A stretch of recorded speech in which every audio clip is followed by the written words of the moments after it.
Ayan po ang aming baby Lily. Yan ang po ang bunso namin ngayon. First time niya po today sa bahay.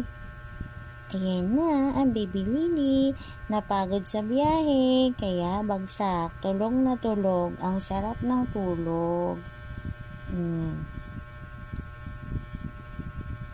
This is our Lily baby.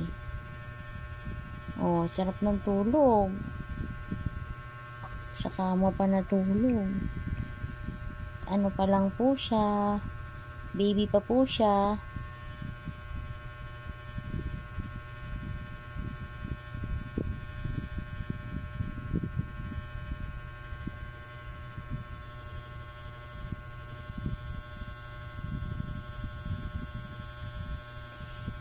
Nakayakap yan kay mami. Oh.